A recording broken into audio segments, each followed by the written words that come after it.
My knee ached with a dull, intrusive pain that throbbed in time with my heartbeat. I lay in the hospital bed staring up at the ceiling with the yellowish stains of an old leak and tried to focus on anything but the sensation. The anesthesia hadn't fully worn off yet. My mouth was dry, and my thoughts floated viscously and slowly, as if through murky water. The surgery had gone quickly. Dr. Krebs, a surgeon with a tired face and a habit of looking over his glasses, had looked in on me about 20 minutes ago, nodded, and told me everything was fine. A lingering injury I'd earned 30 years ago in a factory when I jumped off a platform had finally gotten the attention it deserved. The cartilage was frayed, inflamed, and I couldn't take it anymore. Krebs cleaned the joint, removed the damaged tissue, and stitched it up. Now there were weeks of recovery ahead. I turned my head toward the nightstand where my phone lay. The dial showed 14:37. Lowell was due at 2 o'clock. I'd made arrangements with him a week ago, when I'd first learned the exact date of the surgery. It was a short conversation then. I called him in the evening. He didn't answer right away, and I could hear the noise of the TV in the background. "Lowell, I've been scheduled for surgery on October 20th, I said. "It's a minor procedure on my knee, but you can't drive afterward. Can you pick me up from the hospital?" He was silent for a moment, then sighed. "What time?" "Around 2 in the afternoon." "Okay, I'll be there. Thank you." Uh-huh. He hung up without asking how I was feeling, without asking what was wrong with my knee, without asking if I needed any more help. He just said yes and disconnected. I wasn't surprised at the time. Over the past few years, our conversations had been exactly like that. Short, dry, devoid of warmth. I couldn't even remember the last time we talked about anything other than domestic issues. Lowell called once every 2 weeks, maybe 3. He'd ask if everything was okay. I'd say yes, and that would be the end of the conversation. Sometimes he'd stop by, but those visits were short and drawn out. We would sit in the kitchen, drink coffee, and exchange meaningless phrases about the weather and the news. Then he would look at his watch, say he had to go, and leave. It was now almost 3 o'clock in the afternoon. I reached for my phone, writhing in pain from my knee, and dialed my son's number. Long beeps. 1, 2, 3. Voicemail. I hung up, waited a minute, and dialed again. Same thing. There was no one in the room but me. The neighboring bed had been vacated in the morning, and now I could hear only the hum of the corridor outside the door, the footsteps of the nurses, someone's muffled voices.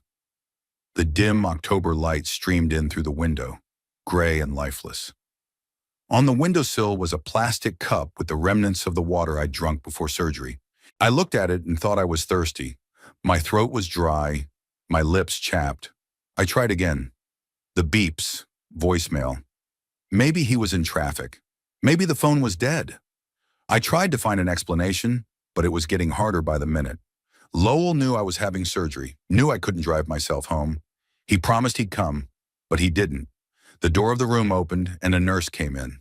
A young woman with dark hair pulled back into a tight ponytail, wearing a blue uniform.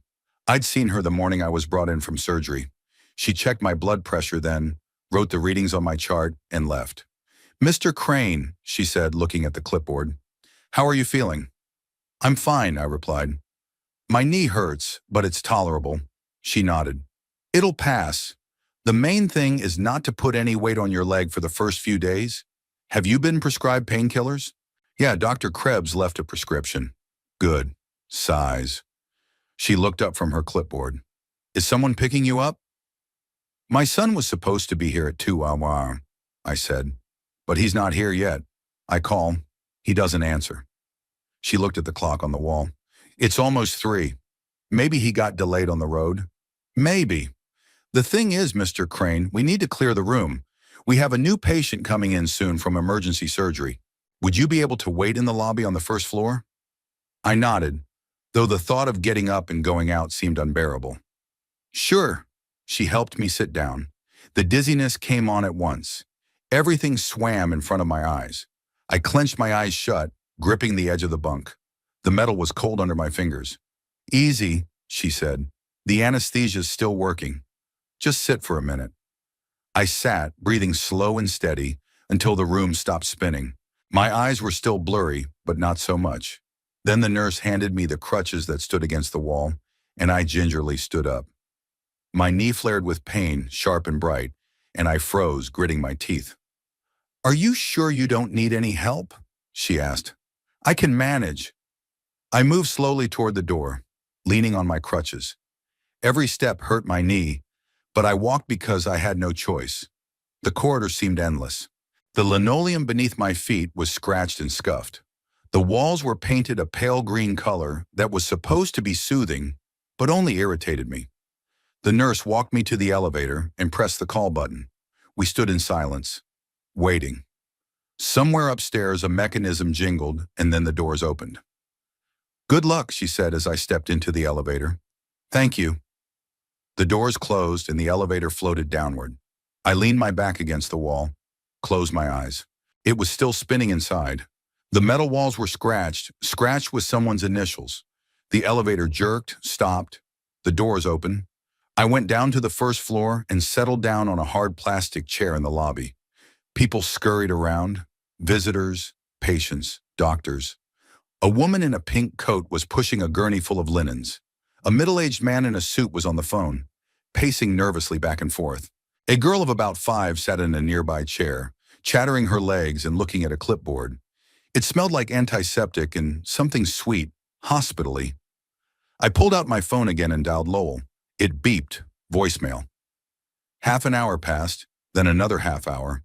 I called every 10 minutes. There was no answer. At one point I thought maybe something had happened to him, maybe an accident or he was sick. But if it was serious, Priscilla would call me. Or someone else. I dialed my sister-in-law's number, but she didn't answer either. People were changing in the hall. Some were leaving, some were coming in. I sat and watched them, trying to take my mind off the pain. An old man in a wheelchair being wheeled in by a nurse. A young couple with a child. The boy was crying, the mother trying to calm him down. A woman with a bouquet of flowers. She was hurrying to the elevator. The guard at the entrance yawned, looking out the window. My knee throbbed. I tried to stretch my leg out to find a comfortable position, but the chair was uncomfortable, and any movement hurt. I looked at the clock. 15:30. It had been over an hour and a half since Lowell was supposed to arrive. I pulled out my phone and dialed his number again. It buzzed. 1, 2, 3, 4. Voicemail. I didn't bother leaving a message. What was the point? If he didn't answer 10 calls, the 11th wouldn't make a difference. I looked at the phone screen. No messages, no missed ones. Lowell hadn't tried to contact me. An elderly woman with a cane walked in front of me. She walked slowly, carefully, and I thought I looked about the same way myself right now. 73 years old, post-op, with crutches, and alone, all alone.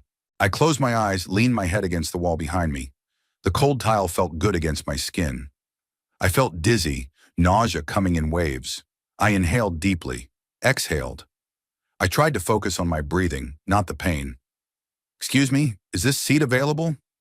I opened my eyes. A woman in her 40s stood next to me with a little boy. The child was whimpering, rubbing his eyes with his fists. "Yes, sit down," I said. She lowered herself onto a neighboring chair and sat the boy on her lap.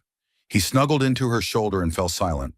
The woman stroked his head, whispered something soothing. I looked at the clock again. 15:45, almost 4 o'clock. I dialed Lowell's number again. The dial tone, voicemail. That's it. That's it. I wouldn't wait any longer. At 4 o'clock, I finally recognized the obvious. Lowell wasn't coming. I don't know what happened, why he hadn't returned any of my calls, but there was no point in waiting any longer.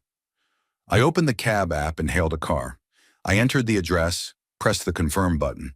A message appeared on the screen. The driver would be there in 15 minutes.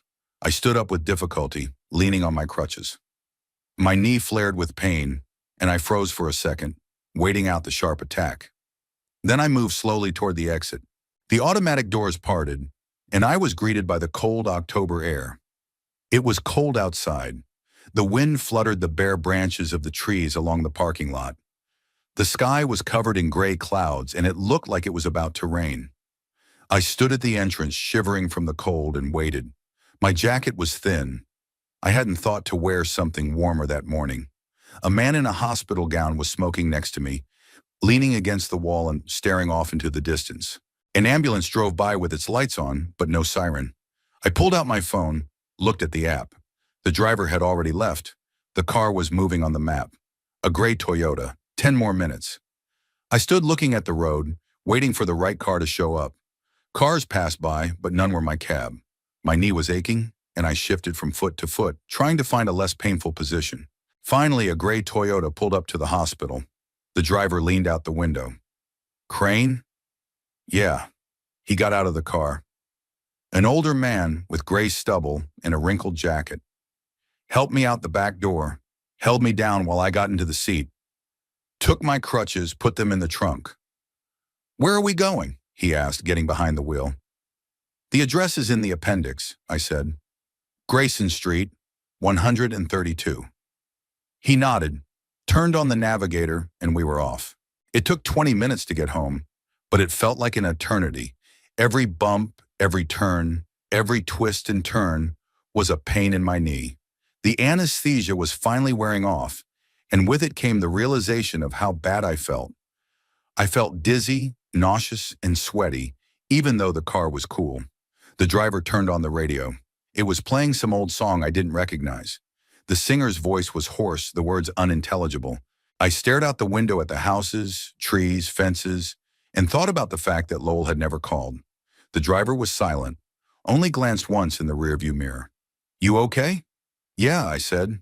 Just from the hospital. He nodded and didn't ask any more questions. We drove through downtown Appleton, past the old church with the peeling paint on the dome, past the school where Lowell went to school, a red brick building, just like it had been 30 years ago. I remembered taking him there every morning when he was little. He'd sit in the back seat, talking about something of his own, and I'd listen, half listening, thinking about the job, the blueprints, the deadlines. It seemed then that it would always be like that we had an endless number of mornings ahead of us, conversations, trips together. The car rocked on another bump, and I groaned through my teeth. My knee throbbed, and the pain came in waves. I closed my eyes, tried to breathe steady. The driver slowed down, driving more carefully. We turned onto my street, familiar houses, familiar yards. I'd lived here for over 40 years. I knew every tree, every fence. The McGregor's house on the left, they always have a manicured lawn and a white picket fence. The Patterson's house on the right, an old couple lives there. They walk their dog every night. My house is at the end of the street, small, one story, with a porch. The driver pulled up on my porch, turned off the engine. Here we are, he said. I took out my wallet, counted out the bills, handed them to him. My hands were shaking. He got out, opened the back door, helped me out. Took the crutches out of the trunk, handed them to me. Do you need help walking? No, thanks, I can manage.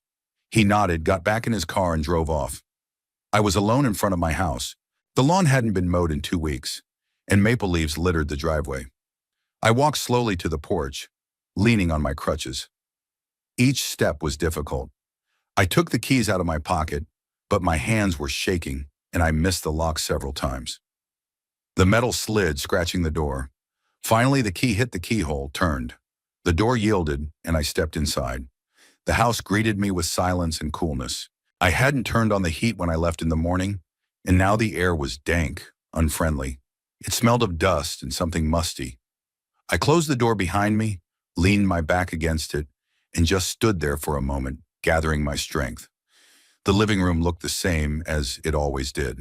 An old couch against the wall, an armchair, a TV I hardly ever turned on, shelves of books, pictures on the wall. Everything familiar, but now it seemed alien, empty. I moved across the living room toward the couch. I got there, sank down on the cushions, stretched out my leg. My knee throbbed. I leaned back, closed my eyes. The dizziness wouldn't go away. My temples were pounding. I realized I'd forgotten to buy painkillers. The prescription was in my jacket pocket. Dr. Krebs had prescribed something strong, said it would hurt for the first few days. I should have stopped by the pharmacy on the way home, but how could I do that? With crutches, barely on my feet? I pulled out my phone, opened the pharmacy chain app. You can order delivery. I found the medication I needed by name from the prescription, added it to my cart. I clicked the checkout button. A message popped up on the screen. Delivery within 2 hours, 2 hours. I looked at the time, 17:20, so it would be 8:30. I'd have to be patient. I put the phone down on the coffee table next to the couch and looked at the screen. No notifications, no messages. Lowell never texted, never called. I dialed his number again. Maybe he'd answer now. Maybe he'd explain what happened. Long beeps, voicemail. I put the phone back on the table, didn't leave a message, didn't write, just lay there staring at the ceiling. The room began to darken. The sun was setting outside the windows, and the living room was getting darker and darker. Shadows crept along the walls, lengthening, merging. I didn't get up to turn on the light, just lay in the semi-darkness and listened to the silence.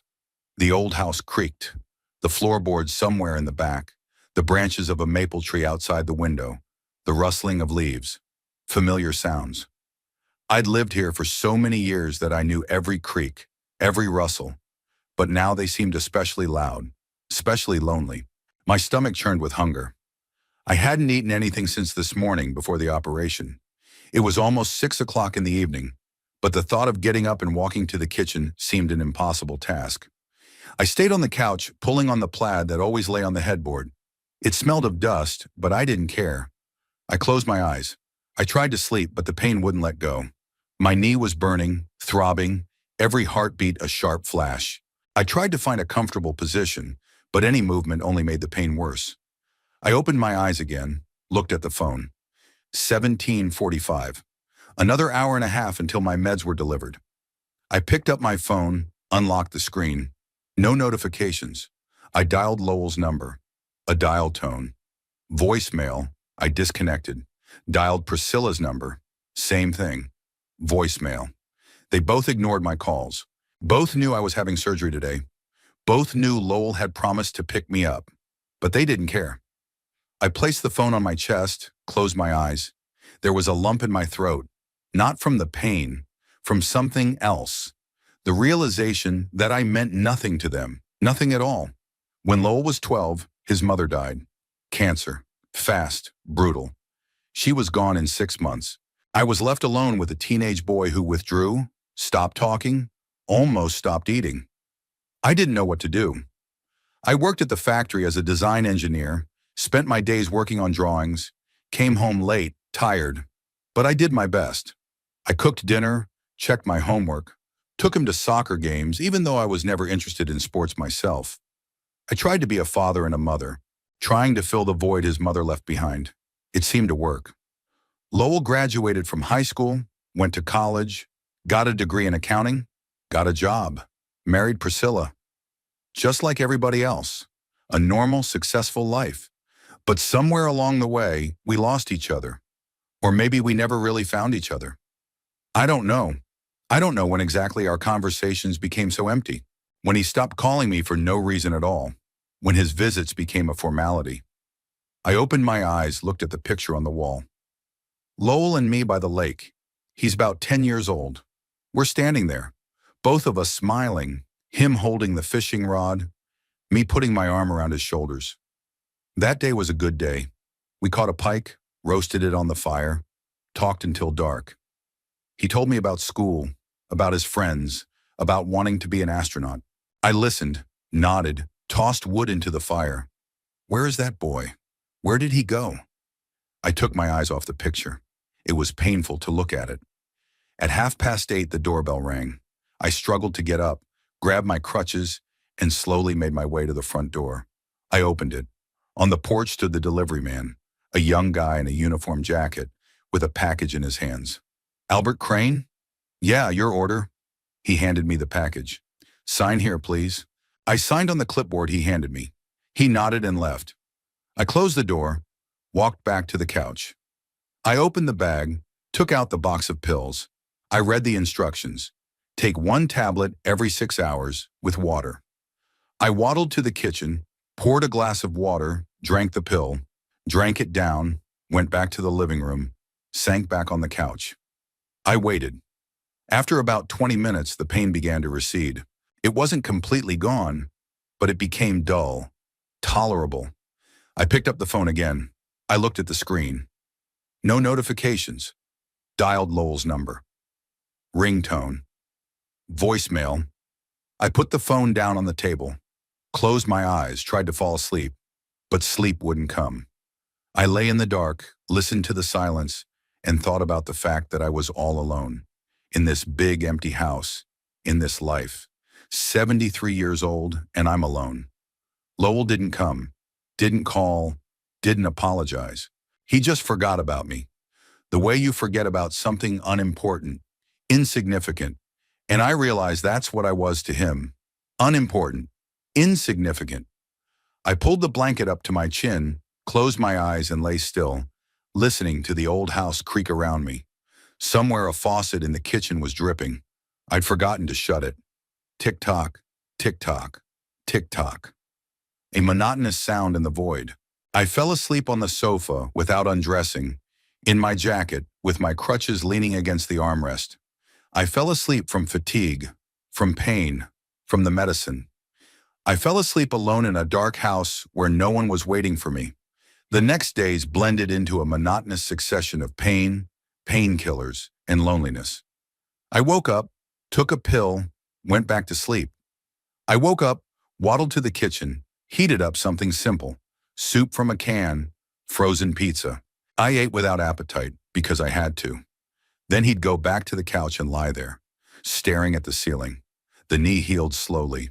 For the first 2 days, I could hardly step on it. The crutches rubbed my armpits. My arms ached from the constant strain. By the 3rd day, it became a little easier. The pain dulled, became a constant backdrop to which I was gradually getting used to. Lowell never called. I checked my phone every hour, unlocked the screen, looked at the empty notification list, locked it back. Sometimes dialed his number, listened to the dial tone, disconnected without waiting for voicemail. I don't know why I did it. I guess some part of me was still hoping he'd answer, explain, apologize, but he didn't call. On the 4th day after the surgery, I sat at the table in the kitchen, drinking coffee and looking out the window. It was drizzling outside, a fine, tedious rain. Maple leaves stuck to the glass. Gray sky, gray street, gray day. I thought about Catherine, my wife. She had died 26 years ago, but sometimes I still caught myself waiting for her to walk into the kitchen, pour herself a cup of coffee, sit across from me, and ask how I was feeling. She always did that. Even when she was sick herself, even in those last few months when she hardly ever got out of bed, she'd ask how I was doing. Catherine's illness was sudden. First fatigue, then pain, then a diagnosis of pancreatic cancer, stage 4. The doctor said she had 6 months, maybe a year. She lived 4 months. Lowell was 12 years old at the time, a lanky teenager with perpetually disheveled hair and knees sticking out of his jeans. He was in 7th grade, played on the school soccer team, and loved computer games. Just a regular kid. When Catherine died, something in him snapped. He shut down, stopped talking. He'd come home from school, lock himself in his room, sit on his computer till night. I tried to talk to him, but he'd give me one-word answers without looking me in the eye. I didn't know what to do. I worked as a design engineer at a factory, designing ventilation systems for industrial buildings. The work was difficult, it required concentration, long hours at the drawings. I would come home late, tired, with a headache from the strain. But waiting for me at home was a son who needed me, a son who had lost his mother. I did my best. Cooked dinner even though I'd never cooked before. Catherine always did. For the first few weeks, I burned everything I tried to cook. The pasta stuck together, the chicken was dry as cardboard, the vegetables burned. Lowell ate in silence, not complaining, but I could see him choking. Gradually, I learned. I bought a cookbook, followed the recipes strictly like blueprints, measured the ingredients with the precision of an engineer. After a couple months, I was getting pretty good. Nothing special, but edible. I checked my homework, even though 7th grade math wasn't what I remembered anymore. I sat at the table with Lowell, going over problems, explaining, helping. He nodded, took notes, but I wasn't sure he was really listening. I took him to soccer games. I stood at the edge of the field in all kinds of weather, rain, snow, heat, watched him run, pass, score goals, applauded when his team won. I was never interested in soccer, never really understood the rules, but I came, because Catherine always came. I tried to talk to him. I asked him about school, about his friends, about the games he played. His answers were short, reluctant. I didn't insist. I thought he needed time, that he was grieving in his own way, and it was my job to just be there for him. Maybe I was wrong. Maybe I should have insisted, broken through that wall of silence, gotten him to talk to me. But I didn't know how. I grew up in a family where feelings weren't discussed. My father worked construction, came home, had dinner, and went to bed. We hardly ever talked to him. I didn't know how to be different. When Lowell turned 16, he started to open up a little. He started talking sometimes about school, about the girl he liked, about his future plans. He wanted to study accounting, said it was a stable profession, good money. I nodded, encouraged him, said I'd help him pay for college. And I did.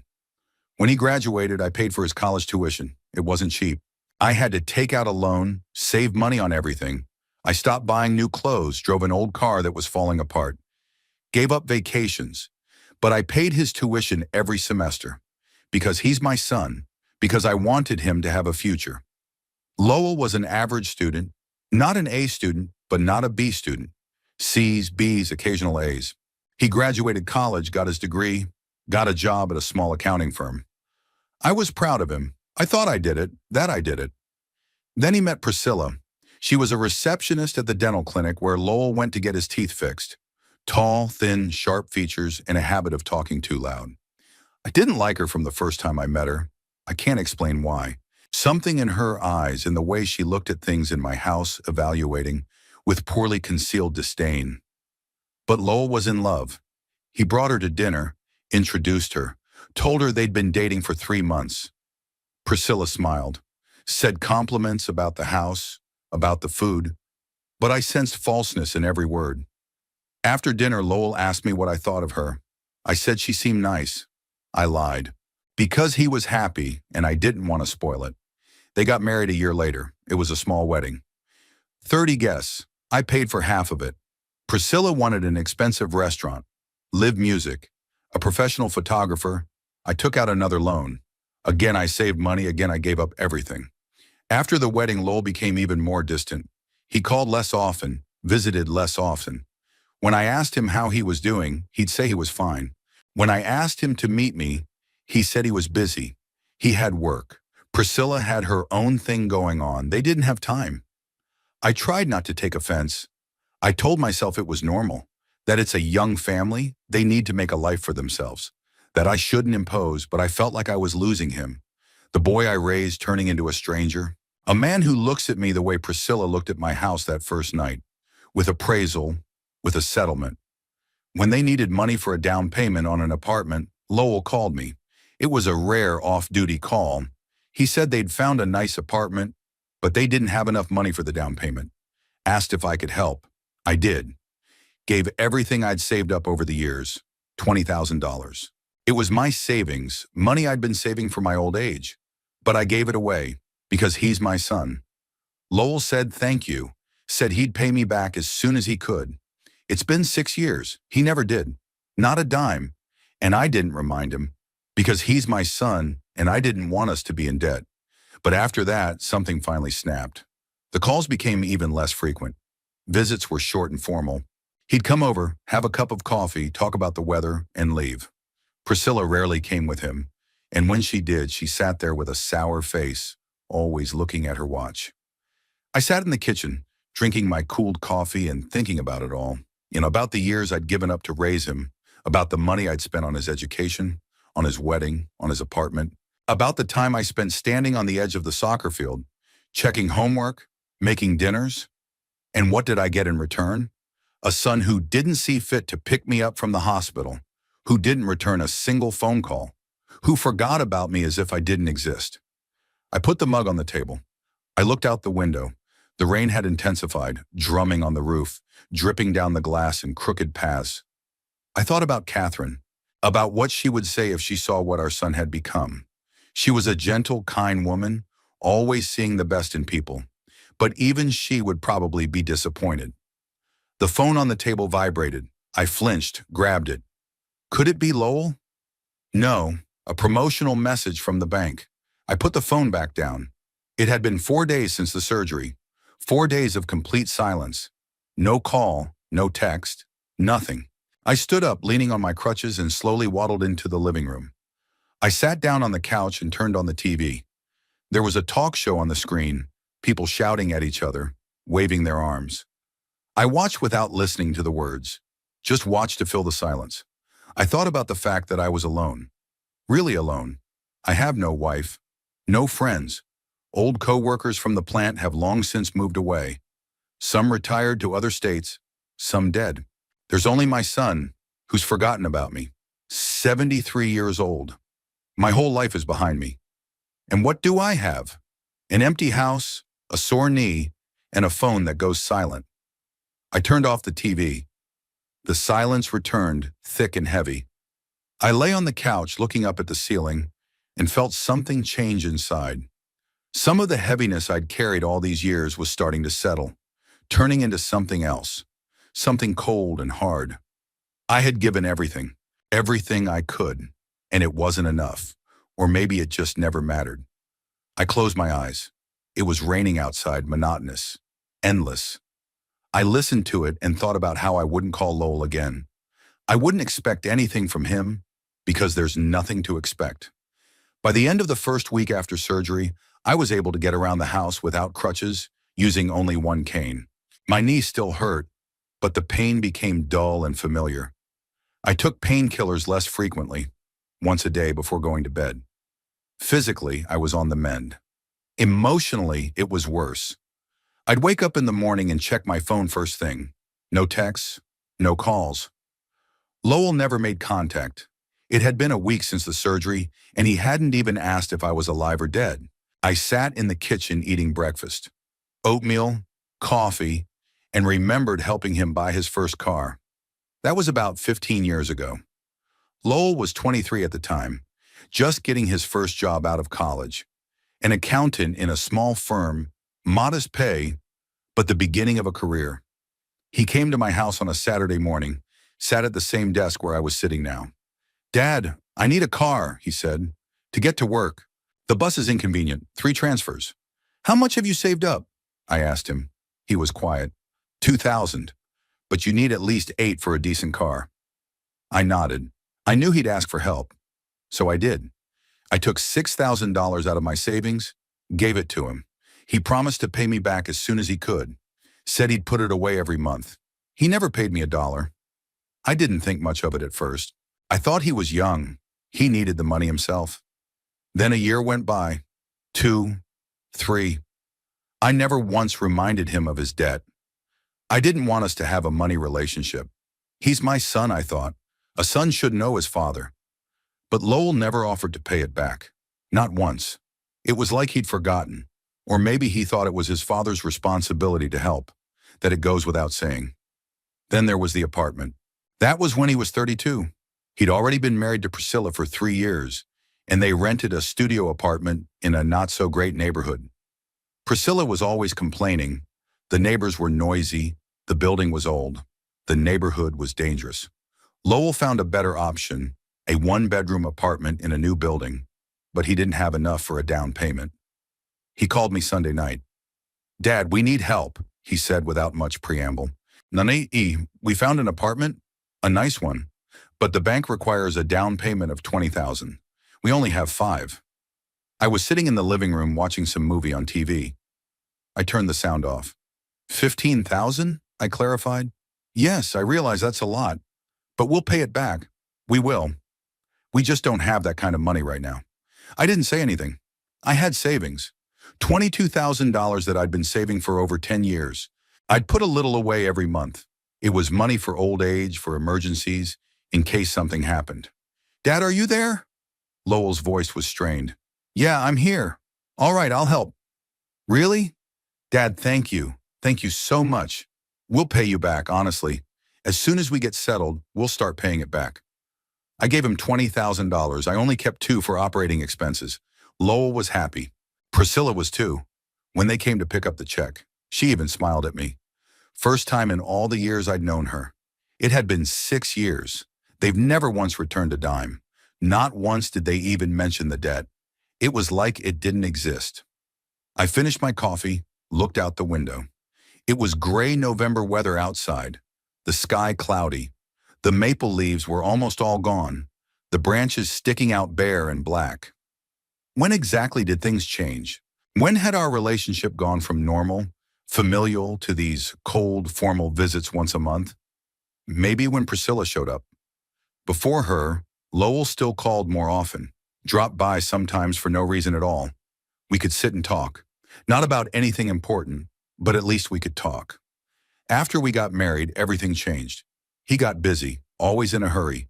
He and Priscilla always had plans, meetings, things to do. I remember calling him one Saturday morning, asking him to come over for lunch. I'd made a roast. I just wanted to spend time with my son. "Dad, I can't," he said. "Priscilla and I have plans. We're going to her parents' house. Maybe next weekend?" "We'll see. I'll call you back." He didn't call back. I called myself 2 weeks later. He was busy again. Gradually, I stopped calling first. I waited for him to call. Sometimes he did call. Once every 2 weeks, once every 3. He'd ask me briefly how I was doing. I'd say I was fine. He'd say he was busy and hang up. I tried to figure out what my mistake was. Maybe I was a bad father, too strict, or maybe I was too lenient. Maybe I should have spent more time with him when he was little, work less, talk more. But I worked because I had to make a living. After Catherine died, I was left alone with a baby and a mortgage. I couldn't afford to work less. I'd come home tired, but I'd come home. I made dinner. I checked homework. I took her to soccer. I was there for you. Maybe that wasn't enough. Maybe he needed something else that I couldn't give him. I got up from the table, walked across the kitchen. My knee was aching, but I ignored the pain. I opened the refrigerator, looked inside. Milk, eggs, leftover soup. Closed it back up. I didn't feel like eating. I went back to the living room, sat on the couch. Picked up my phone, unlocked the screen. No notifications. I opened Messenger, found my last email with Lowell. It was 3 weeks old. I wrote back then, "Lowell, I'm scheduled for knee surgery, October 20th. Can you pick me up from the hospital?" He wrote back an hour later, "Okay." Just one word. Not even a question about how I was feeling. Not wishing me good luck before surgery. Just okay. And then he didn't show up. He didn't apologize. He didn't even call. I put my phone down on the table. I closed my eyes, felt something bitter, heavy inside. I gave him everything. The money for the car, the money for the apartment, the money for the wedding, the money for school. I gave him time, energy, care. I raised him alone after his mother died. I tried to be both father and mother. I did everything I could, and he only saw me as a source of money and help, like an ATM machine to go to when he needed it. And when I needed help myself, the simplest help, picking me up from the hospital, he wasn't there for me, because he didn't need me. He didn't need me as a father, as a man. He only needed me as someone who could give him money. I opened my eyes, looked at the wall opposite. There was a picture of my wedding to Catherine. We're standing on the steps of the church, both of us young, happy. She's 22, I'm 24. Our whole lives ahead of us. We didn't know then that we'd only have 23 years together, that she would die at 45, leaving me alone with a 12-year-old son. If Catherine had been alive, things would have been different. She knew how to talk to Lowell. She knew how to get through to him. I didn't. I tried, but I couldn't. Maybe that's why he drifted away from me. Maybe I was never really close to him. I was just a man who fed him, clothed him, paid his school fees. A father figure, but not a father in the real sense. I got up, picked up my cane, walked slowly to the bedroom. I opened the closet, took out an old box of photos, sat down on the bed, started going through the pictures. Here's Lowell at 3 sitting on a swing. Here's at 5, walking to kindergarten, backpack almost bigger than himself. Here he is at 7, A loose front tooth, a wide toothless smile. Here he is at 10, carrying a soccer ball. Here at 12, thin, serious, a month after his mother died. Here at 18, graduation, wearing the suit we bought together. I looked at these pictures and tried to figure out where I went wrong. At what point I lost my son, but there was no answer. Maybe there wasn't just one moment. Maybe it happened gradually, year after year, conversation after conversation. He grew up, built his life, and I stayed outside of it, only needed when money was needed. I put the pictures back in the box, closed the closet. I went back into the living room, sat down on the couch, looked at my phone. No notifications, my knee was hurting less. Physically, I was recovering. Another week or two, and I'd be able to walk normally, without a cane. Back to my normal life, the empty house, the loneliness, the occasional formal phone call from my son. But something inside me had changed. Something had broken completely. I could feel it. The weight I'd carried all these years, the hope that things would someday get better, that Lowell and I would grow closer, that weight was gone. In its place was emptiness. I didn't hope anymore. No more waiting, no more illusions. I realized now that to Lowell, I was just an old man to take money from. Not a father, not the man who raised him, who sacrificed everything for him. Just a convenient source of financial assistance. And that thought didn't make me angry. It didn't offend me. I was just stating a fact, cold and sober. I stood up, walked to the window. It was starting to rain outside. A fine, drizzling rain. Gray sky, gray street, emptiness all around.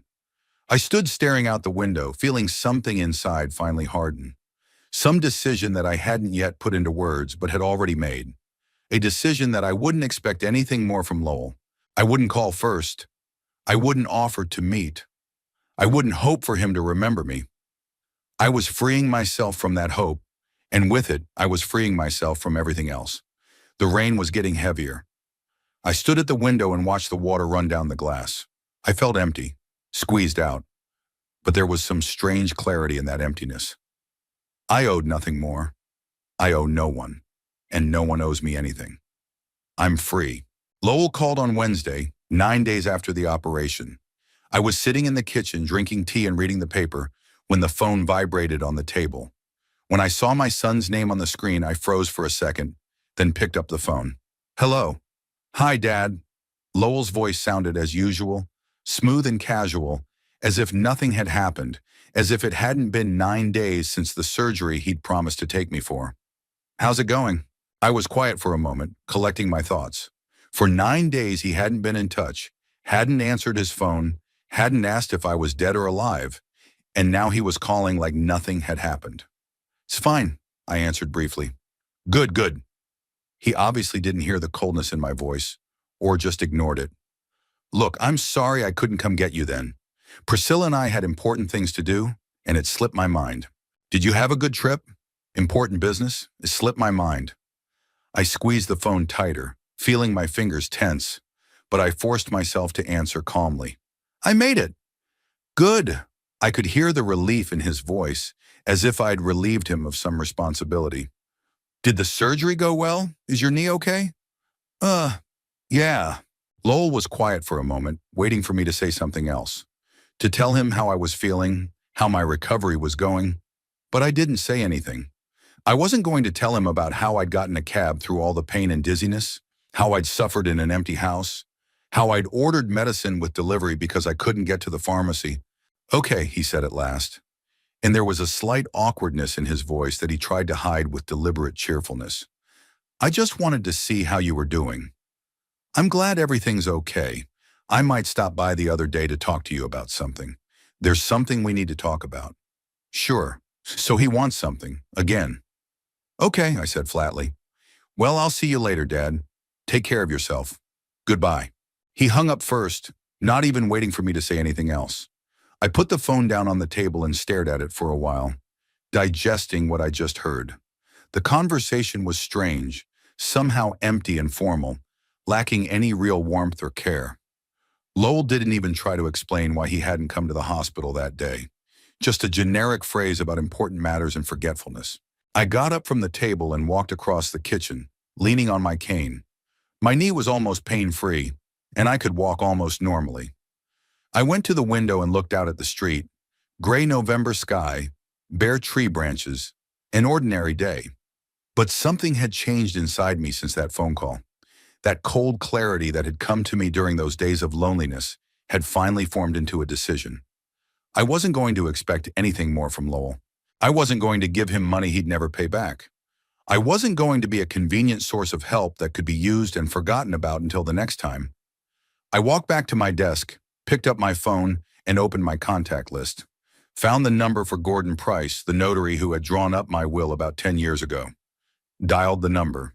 "Notary Price's office is speaking," a woman's voice answered. "Hello, this is Albert Crane. I'd like to make an appointment with Mr. Price. I have some paperwork to do." "Just a moment. Let me check my schedule," came a rustle of papers.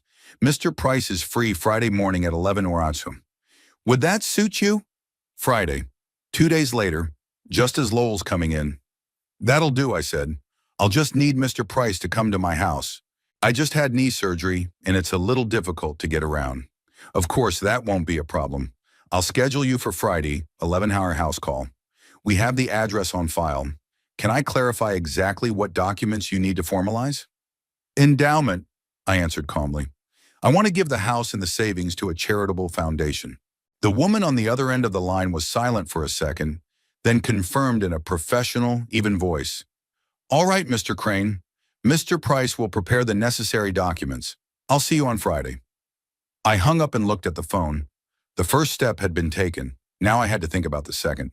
Witnesses would be needed for the deed of gift. At least 2, as I remembered from past experiences with wills. I thought of the neighbors. Mrs. Patterson lived across the house, an elderly widow. We sometimes said hello when we met on the street. Jeremy McGregor, a young history teacher, lived 2 houses down. I'd helped him a year ago when his lawnmower broke down. Lent him mine. Good people, reliable. I took my cane and left the house.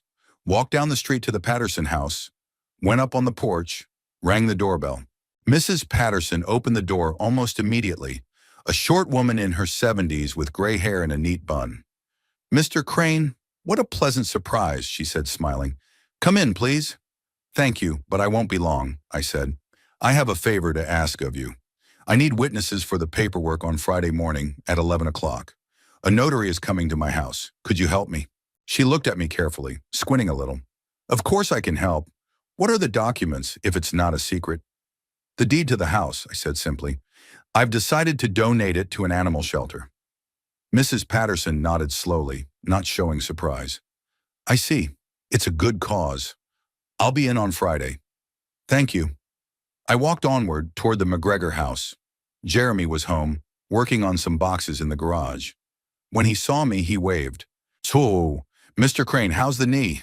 I heard you had surgery." "It's healing nicely," I said. "Jeremy, I need some help. Could you come by my place Friday morning, 11 o'clock? I need a witness to sign the papers." "Sure, no problem." He put away the box he was holding and wiped his hands on his jeans. "What kind of papers?" "I'm donating the house to an animal shelter," I said. "A deed of gift." Jeremy whistled softly.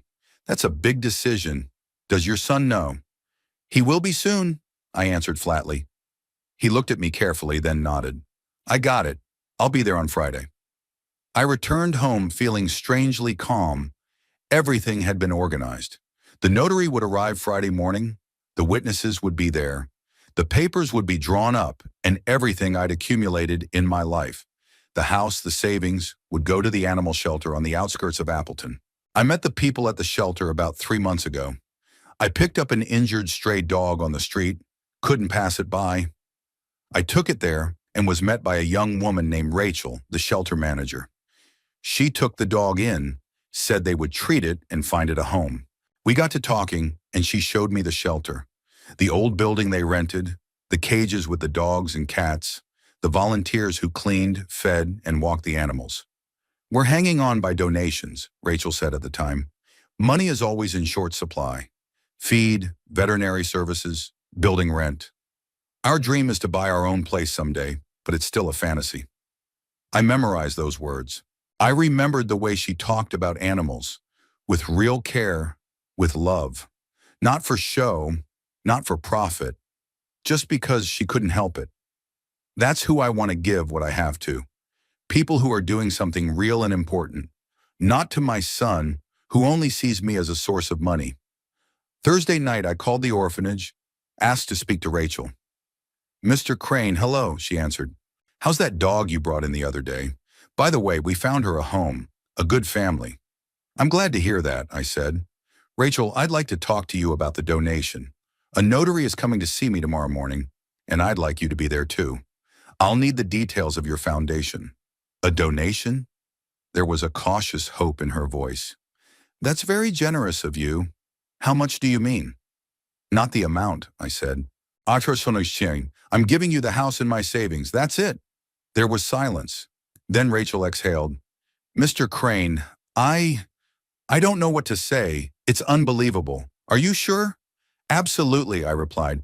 Come by tomorrow morning at 11 a.m. Do you have an address? Yes, I do. We'll be there. Thank you. Thank you so much. I hung up and looked out the window. It was getting evening and the streetlights were on. Tomorrow everything would change. Tomorrow Lowell would come and find out he'd been left with nothing. Friday morning I got up early, showered, dressed in a clean shirt and pants, made coffee, drank it standing by the window. At precisely 11 o'clock, the black car of Notary Price pulled up in front of the house.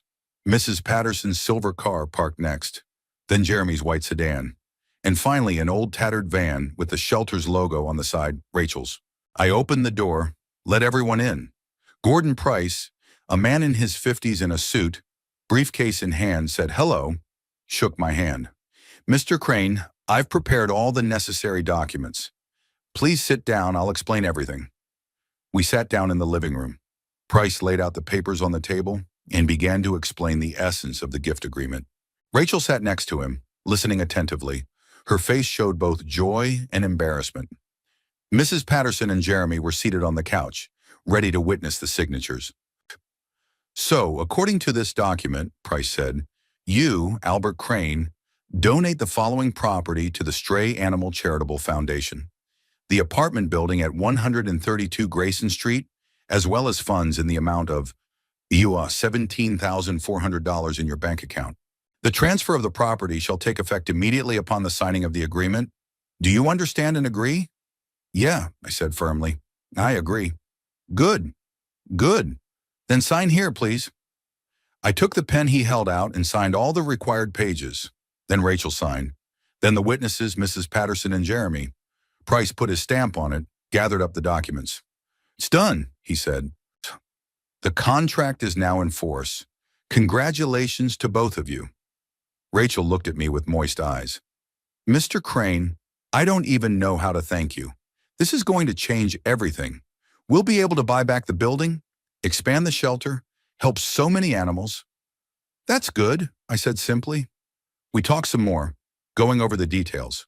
Price explained that I could live in the house for the rest of my life according to the contract, but that when I died, the house would go to the foundation. I nodded. That was fine with me. When all the formalities were completed, we went out onto the porch. Price packed the documents in his briefcase, shook my hand in farewell. Rachel hugged me, thanked me again. Mrs. Patterson and Jeremy also said goodbye and headed for their cars. Just then I saw another car pull up in front of the house.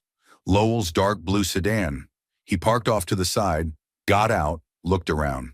I saw his gaze slide over the cars parked outside my house. The notary's black car with the sign on the side, Mrs. Patterson's silver SUV, Jeremy's white sedan, the shelter van.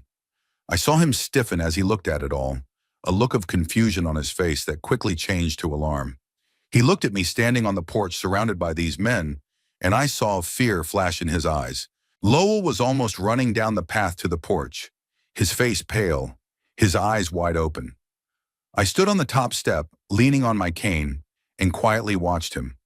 Still beside me were Rachel, Mrs. Patterson, Jeremy, and Gordon Price, who was just closing his briefcase. Dad, Lowell exhaled, running up onto the porch. Are you all right? What happened? I saw all those cars, the notary. He stopped talking, catching his breath, his eyes darting from me to the other people on the porch.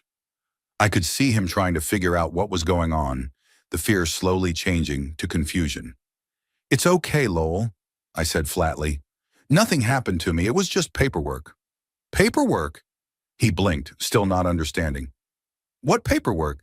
Dad, is something wrong with you? Are you sick? No, I'm not sick. My knee is healing fine, if that's what you're wondering. Lowell finally noticed the relief on my face, relaxed a little, but the confusion didn't go away. He looked again at the people around me, at the notary's briefcase, at the van with the animal shelter's logo on it. Then what's going on here? He asked slowly. Gordon Price coughed politely. Mr. Crane, if you don't need us anymore, we'll go. All the paperwork is done. I've left copies for you on the table in the living room. Thank you, Gordon, I replied. Yes, you can go now. Price nodded, shook my hand, and headed for his car. Mrs. Patterson also said goodbye and headed for her SUV. Jeremy waved at me and followed her. Rachel lingered for a second, putting her hand on my shoulder. Thanks again, Mr. Crane. If you need anything, call me anytime. Thank you, Rachel. She left too, and Lowell and I were alone on the porch. He looked into my eyes, trying to read something in them that would help him understand the situation. Dad, please tell me what's going on, he said, a note of irritation in his voice instead of fear. Who are all these people? What are these documents? Let's go inside, I said calmly. We'll talk there. I turned and went into the house, hearing Lowell follow me. I went into the living room and sank into a chair. Lowell remained standing in the middle of the room with his hands in the pockets of his jeans, the stack of papers Price had left on the coffee table. Sit down, I said. I'll stand, he said. So what happened? I looked at him, at his tense posture, at the nervous movements of his fingers in his pockets. My son, 38 years old, almost a stranger to me. I just executed the deed of gift, I said flatly, gave the house and all my savings to a charity for homeless animals. The notary has notarized the documents, witnesses have confirmed. Everything is legal and final. Lowell froze, just froze in place, looking at me as if I were speaking an unfamiliar language. There were a few seconds of silence before he spoke. I mean, you're alive, he said slowly, and I could see the relief spreading across his face. Thank God, I thought, when I saw the notary and all those people, I thought something serious had happened to you, that you were dying or... He didn't finish the sentence, holding out his hand. He didn't finish the sentence, ran his hand through his hair, exhaled. The relief was genuine. I could see it. Despite everything between us, he was still scared for me. For a second, I almost regretted what I was going to say next, but only for a second. I'm not dying, I said. I just decided to dispose of my possessions while I was still alive and sane. Lowell nodded, still calming down from the fear he'd experienced. Then my words seemed to reach him. He frowned. Wait, what did you say about the house and the savings? I gave them to the animal shelter, I repeated patiently. Kodishurim, the house we're in now and $17,400 from the account. It's all going to the charity. Lowell stared at me, blinking, as if he still couldn't make sense of what I was saying. Then his gaze slid to the documents on the desk, and he stepped toward them, picked up the top sheet, started reading. I was silent, watching his expression change from confusion to bewilderment to something like shock. The deed of gift, he read aloud. Giver, Albert Crane. Giver, the Homeless Animal Charitable Foundation of the County of... He pulled the document down, looked at me. Dad, is this a joke? No, I answered simply. Not a joke. But how? Lowell put the document back on the table, ran his hand over his face. You can't just give up the house. It's family property. You bought it when I was a kid. I grew up here. That's why I can use it however I want, I said calmly. It's my house. It's my money. I have every right to give it to whoever I want. But to an animal shelter? There was something akin to indignation in his voice. Really? Animals? Yes, animals, I confirmed. There are good people working there. They're doing an important job and they need help. Lowell started pacing around the room, his movements sharp, nervous. He looked at me and looked away, clearly trying to digest the information. I could see him trying to find words, to find arguments. Dad, listen, he began, stopping in front of me. I know you might be upset with me about the hospital thing, but this is just, it's too much. You can't make big decisions like that out of emotion. I didn't make that decision out of emotion, I said flatly. I thought about it for days. I weighed everything. It's a considered decision. Thoughtful? He almost laughed, but it came out nervous, strained. A deliberate decision is giving everything you have to some stranger. What about your family? What about me? What about you, Lowell? I looked him right in the eye. Tell me, when was the last time you weren't interested in me because you wanted something? He opened his mouth, then closed it. He was silent for a few seconds, looking at me with a look of incomprehension on his face. What are you talking about? He finally asked. I'm your son. Of course I'm interested in you. Are you? I leaned back in my chair, keeping my gaze on him. Then explain to me why you didn't come to pick me up from the hospital, even though you promised. Why you didn't return any of my calls that day. Why you didn't call once in those 9 days to see how I was, if I was alive at all. Lowell clenched his jaw, jowls flaring on his cheekbones. I explained. Priscilla and I had business to attend to. I forgot. It happens. It happens, I repeated. Yeah, it happens. Just like it happens when you call me once every 3 weeks, ask how I'm doing, and hang up after a minute. Just like there are times when your visits last half an hour and you spend the whole time looking at your watch waiting to leave. Dad, I'm a busy man, he started, but I interrupted him. Busy, of course you are. Too busy to check on my dad after his surgery, but not too busy to come here today when you have something to discuss. What exactly did you want to discuss, Lowell? Let me guess. You needed money. He looked away. That was enough. We have debts, he said quietly. Credit card debt. Priscilla insisted I ask you to help. It's not a crime to ask your father for help. No, it's not a crime, I agreed. But going to your father only when you need money and ignoring him the rest of the time, I think that's called using him. Lowell turned sharply toward me, and for the first time in the whole conversation, there was real anger in his eyes. Use? Really? What about all those years when you were working and hardly ever home? When I needed a father and you only showed up for dinner, tired and silent? When my mom died and you couldn't even talk to me properly?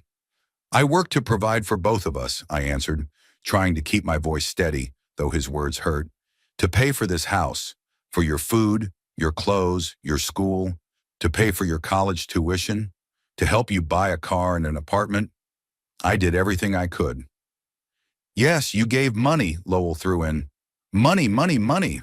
That's all you knew how to do. What about just being there for me? What about talking? Understanding? You're right, I said, and he fell silent, clearly not expecting that answer. I didn't know how to talk. I didn't know how to express my feelings.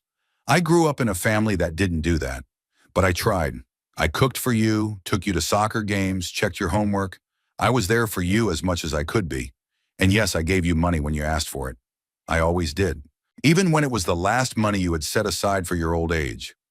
Lowell stood silent, looking at me, and I could see the anger in his eyes struggling with something else. Maybe shame, maybe realization. I didn't ask you to give me the last of the money, he said more quietly. No, you didn't. But you didn't refuse, and I didn't give it back, though I promised you I would. He turned away, went to the window, looked out at the street. I could see his back tense, his fists clenched.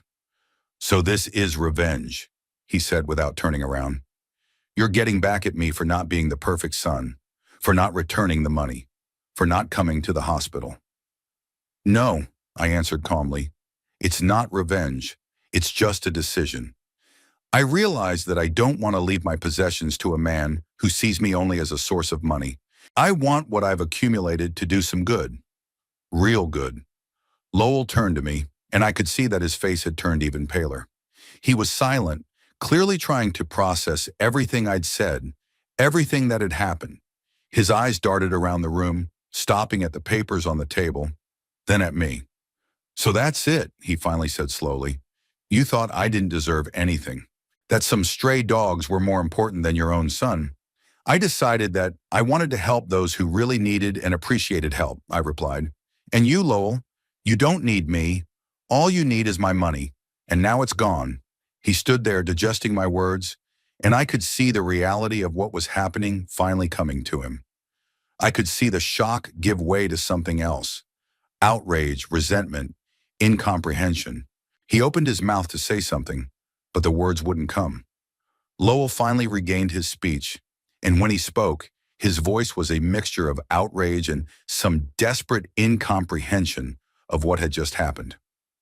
"Dad, this isn't right," he began, pacing back and forth across the room, clearly trying to collect his thoughts. "You can't do this. This house is family property. You bought it when I was a kid. I grew up here. My mom lived here. It's part of our history, our family, and you can't just give it away to some strangers.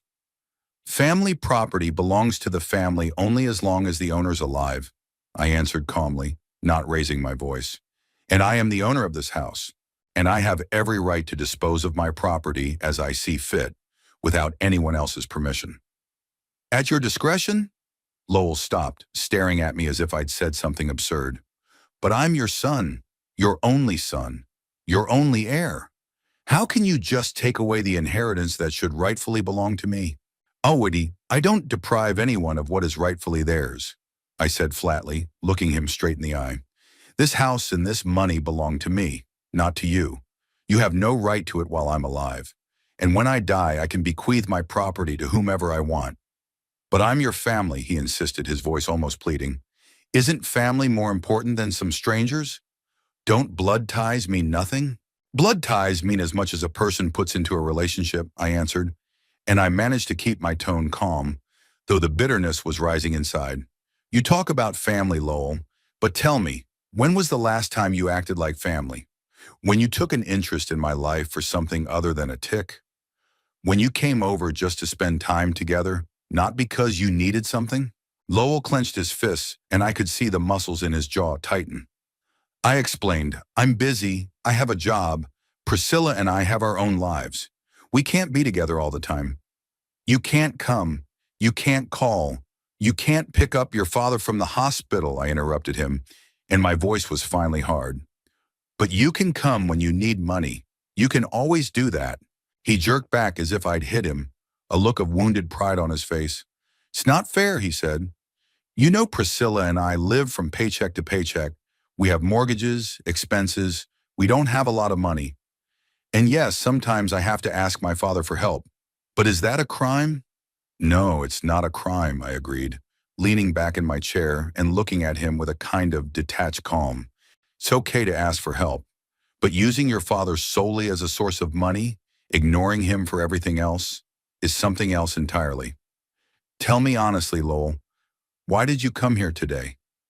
He was silent, looking away, and that silence was more eloquent than any words. "Exactly," I said quietly. "You needed money. Again. You didn't come to check on my father after the surgery. Didn't call to see how I was, if I was alive at all. But you came when you needed money. We had credit card debt," Lowell said, confused and embarrassed, but he went on anyway. "Priscilla bought new furniture for the living room. We paid for a vacation last month, and now the interest is eating us up. We need about $10,000 to close the debts and not get into an even bigger hole. I was going to ask you to borrow that money. I would pay you back. I definitely would. It's just that we're in a difficult situation right now." I listened to him, and with every word the cold calm that had come to me during these days of loneliness grew stronger. "10,000, I repeated, "for furniture and a vacation. And you'd pay it back, of course.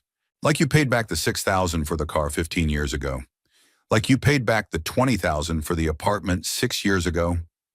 Lowell turned even paler, if that was even possible. "I was going to pay it back," he began, but his voice sounded uncertain. "It's just that circumstances didn't work out. There were always more urgent expenses, but I hadn't forgotten about it. You forgot," I said simply. "You forgot about those debts as easily as you forgot to come to the hospital to pick me up, because it didn't matter to you. Your father's money is something you take for granted, something you're entitled to simply because you're my son." "That's not fair," Lowell raised his voice, his tone hysterical. "You've always been willing to help me with money, never said no, and now suddenly you're turning it into some kind of accusation against me. It's not my fault you offered to help. I offered to help because you're my son, I replied, and my nonchalance seemed to only irritate him more. Because I thought that's what a father should do, but I was wrong. I shouldn't have given you everything you asked for. I should have taught you to appreciate what you get, to teach you responsibility. But I didn't. And this is the result. Lowell stood in the middle of the living room, breathing heavily, and I could see waves of different emotions running across his face. Anger, resentment, confusion, something akin to despair. "So you're punishing me," he said finally, and there was an accusation in his voice. "For not living up to your expectations? For not being the perfect son you wanted? You're punishing me by disinheriting me and giving everything to some dogs and cats." "I'm not punishing you," I objected calmly. "I'm just making a choice to give what I have to people who really appreciate the help and use it for something important, not the person who only comes to me when they need something. It's all about that hospital story, isn't it?" Lowell grasped at that thought like a straw. "Dad, I already apologized. I explained that we had things to do. I forgot. It happens to everyone. Can't you just forgive one mistake?" "It's not one mistake, Lowell," I said, shaking my head. "It's a series of choices you've made over the years. The choice to call me once a month and talk for 3 minutes. Choosing to come over only when you need money. Choosing to forget about your father when he needs help. The hospital was just the last straw that made me open my eyes to what I mean to you." "What do I mean to you?" Lowell shouted, and there was something real in his voice, some long-standing pain. "You were always working, always busy, always tired and silent. When my mom died, you couldn't even talk to me, comfort me.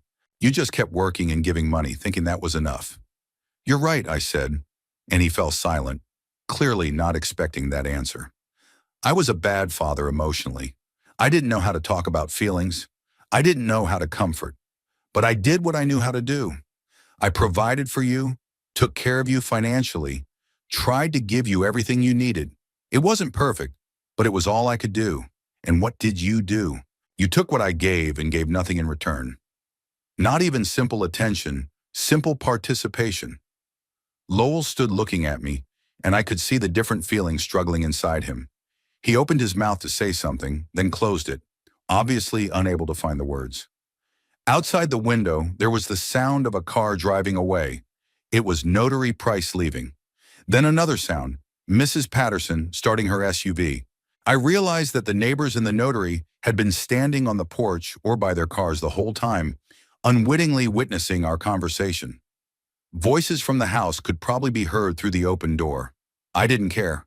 Let them hear. I had nothing more to hide. "Is it final?" Lowell asked quietly, and there was something lost in his voice. "You've made up your mind, and there's nothing I can do to change it?" "Suttum. The papers are signed and notarized," I answered. "Yes, it's final." He was silent for a few more seconds, just standing there looking at me, and I saw something change in his eyes. Loss was replaced by anger, cold and hard. "I see," he said sharply. "That's it. You've made your choice, Dad. Now live with it." He turned and headed for the door, his steps heavy, determined. He reached the exit, swung the door open with a jerk, but turned around on the threshold. "You know what the funny thing is?" he said, and there was bitterness in his voice. "I was really scared when I saw all those cars. Scared that something had happened to you, that you were dying or already dead. And you know what I felt when I saw you alive? Relief. Real relief. Because despite everything, you're my father, and I didn't want to lose you. But I guess I already have. Or you lost me, whatever." He walked out onto the porch, and I could hear him coming down the steps, his footsteps receding down the walkway. There was the sound of a car door opening, then a slam as it slammed shut. The engine roared and the car sped away. I sat in the chair, listening to the sound of the engine fade into the distance, and felt a strange emptiness inside. Not regret, not remorse, just emptiness. As if something had ended, some chapter of my life had slammed shut. Through the window, I watched Jeremy McGregor get into his car and drive away, waving goodbye.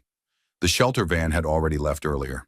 Mrs. Patterson lingered for a moment, then got into her SUV too and slowly drove away. I was left alone in the quiet house. I got up from my chair, walked to the window and looked out at the empty street. The November day was drawing towards evening. The sky was getting cloudy. It was going to rain soon. I walked back to the chair, sank into it, and closed my eyes. My knee ached slightly, but it was a familiar pain, not sharp, tolerable. Physically, I'd almost recovered. Emotionally, I felt devastated, but this devastation was somehow cleansing. Like I had been freed from a weight I had been carrying for too long. The house was quiet, no sounds except the ticking of the old clock on the wall and the rustle of the wind outside the window. I sat in that silence and thought about the time ahead of me. A year, 5 years, 10, who knows? And that time now belongs to me alone. No expectations, no hope that the relationship with my son will ever work out. Just me and my life as it is. And strangely enough, there was something comforting about that. I sat in a chair in the empty house and felt a strange calmness that I hadn't felt in a very long time, maybe years. For the first time in a long time, I had done what I really wanted to do, without looking back at Lowell's expectations, without thinking about what he would say or how he would react. I had made a decision that was all about me and my future, and that feeling of freedom was almost physical, like a heavy weight had been lifted off my shoulders. I thought about the shelter, about Rachel and the other volunteers who worked there. I had met them about 3 months ago, and it had been an accident, though maybe nothing in life is accidental. It was an early August morning, and I was returning from a walk in the park when I heard a quiet whining from behind the trash cans at the old building on the outskirts. I came closer and saw the dog, a small mongrel dog of red color with white spots. It was lying on its side and could not get up. Its hind leg was clearly injured, possibly broken, and there was a laceration on its side, oozing blood. I couldn't just walk by. I could never be indifferent to animals, even when I was younger and working at the factory. I always fed the stray cats in the yard, even though the neighbors grumbled about it. I carefully lifted the dog. It whimpered, but did not try to bite, only looked at me with dark eyes full of pain and some boundless fatigue.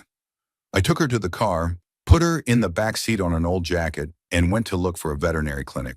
The first clinic I stopped by refused to take a stray animal without a few $100s upfront payment. The second one did not either. The third one advised me to go to the Oak Street Animal Shelter, saying that they had a veterinarian there and that they dealt with just such cases. The shelter was in an old one-story building that had once been a warehouse. I parked at the entrance, carefully picked up the dog again, and went inside. I was greeted by a young woman in her 30s with short dark hair and a tired but kind face. She was wearing jeans and a t-shirt with the shelter's logo on it, and her arms were covered in stains, probably from working with animals. "What can I do for you?" she asked, wiping her hands on a towel. "I found this dog," I said. "She's hurt, and she needs help. The clinics refused to take it without money, and they told me you could help." She immediately came over and gently examined the dog, and I saw her face become even more serious. "The wound is infected. The leg is broken. We need to get him to the vet right away. Come on, our doctor's here now." She led me into the back of the building, where an older man in a white coat was working in a small room set up as a veterinarian's office. Rachel, that's how the woman introduced herself, explained the situation, and the doctor got right down to business. I stayed waiting in the hallway, sitting on an old wooden bench and looking around. The room was clean, but very old and clearly in need of repair. The paint on the walls was peeling, the floor was cracked linoleum, and there were old pipes on the ceiling. But everywhere you could feel the care. The cages were clean, bowls with water and food were full. On the walls hung pictures of animals that had found a home. We could hear dogs barking from the distant rooms, cats meowing, and the voices of volunteers who spoke to the animals affectionately and patiently. After about 40 minutes, a veterinarian came out, taking off his gloves. "The dog will survive," he said. "They treated the wound, stitched it up, plastered the paw.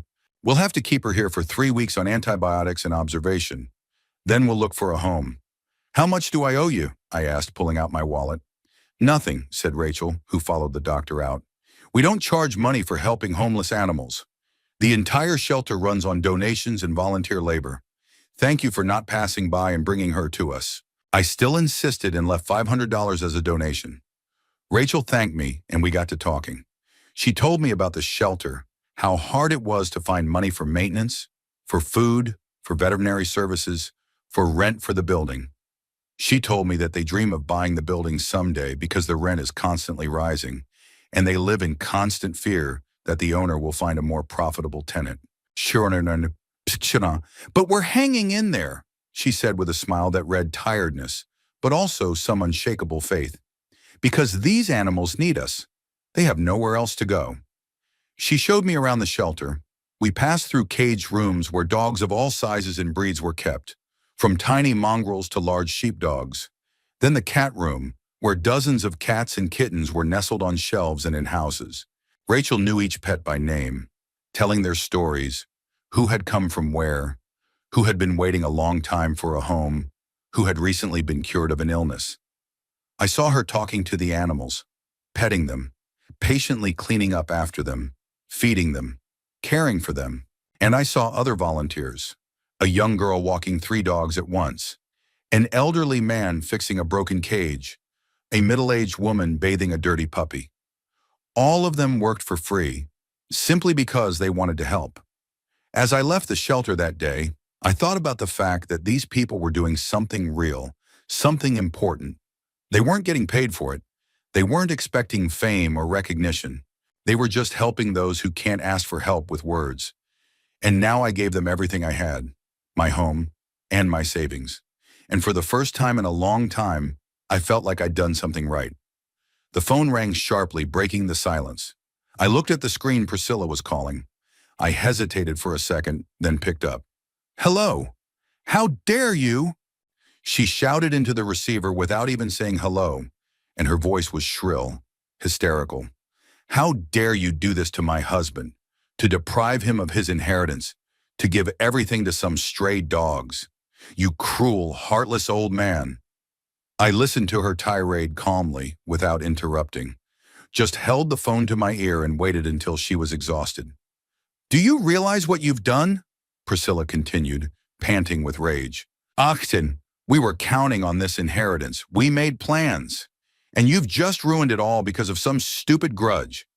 Lowell forgot to pick you up once, and you're taking this revenge?"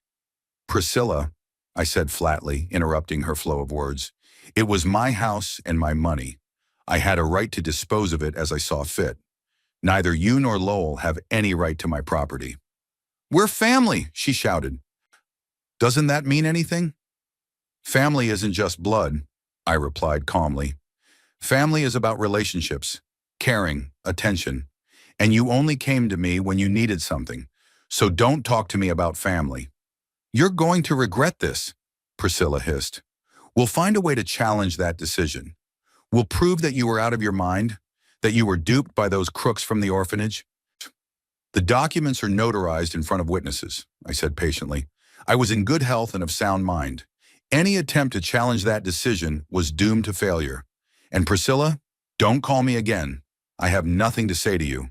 But I disconnected the phone before I finished. Then I blocked her number. I blocked Lowell's number too. A few weeks passed. November turned to December, and the first snow fell, blanketing Appleton in a white blanket. My knee was finally healed, and I could walk normally again, without a cane, with almost no pain.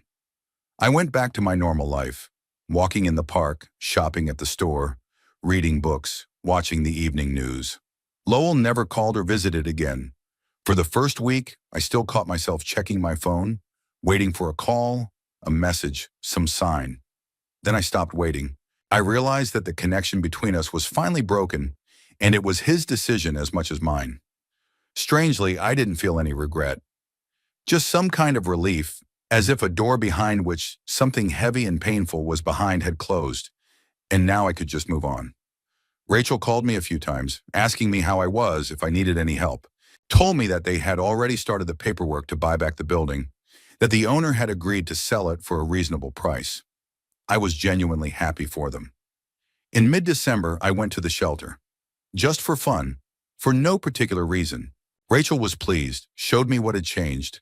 They had already started a small repair in one of the rooms, bought new cages for the cats, took a few more animals that were in danger of being put to sleep in the city kennel. "Mr. Crane, would you like to help?" she asked as we stood in the room with the dogs. We always need volunteers. You can walk the dogs, play with them, or just come in and let them see people and get used to socialization. I agreed. The following Tuesday, I came to the shelter again, and Rachel showed me how to walk the dogs properly, what commands they know, who can be walked together and who is better to be led separately. I spent the whole day there, walked 5 dogs, helped clean one of the rooms, and played with the puppies who were too small to walk. After that, I started coming twice a week, sometimes more often. I loved being there, loved feeling needed. The dogs were happy to see me, wagging their tails, jumping, whining with happiness. The cats rubbed against my legs, purring when I stroked them. Volunteers greeted me, talked to me, asked me for advice. I was older than many of them, and my experience was sometimes helpful. One evening, close to Christmas, I was sitting in the common room of the shelter where the volunteers gathered to have tea and discuss business. Next to me was an old dog named Charlie, who no one wanted to take in because of his age and paw problems. I stroked his warm fur, listening to the conversations around me. A young girl named Kathy was talking about how she had managed to place 3 puppies with good families. An elderly volunteer named Robert was discussing plans with Rachel to expand the walking area. Some were laughing, others were making plans for the new year. All these people were so different, but they all had one thing in common: a desire to help, to make the world a little better. I looked at them, listened to their voices, felt Charlie's warmth beside me, and realized that I was in my place, that my life goes on, and it's a good life filled with meaning. I'm no longer attached to expectations that will never be met, not waiting for calls that won't come, not hoping for things that won't happen. I'm just living in the here and now. And for the first time in years, I feel like it's enough. Rachel came over to me, squatted down beside me, stroked Charlie. You know, Mr. Crane, Charlie's become very attached to you. Maybe you'd consider taking him in. He doesn't have much time left, and it would be nice for him to spend it in a real home with someone who cares for him. I looked at the old dog, who raised his brown eyes at me and nodded. Okay, I'll take him. Charlie wagged his tail as if he understood and rested his muzzle on my knee. I kept stroking him, feeling something warm inside. My life belonged to me now, and the ones who really needed it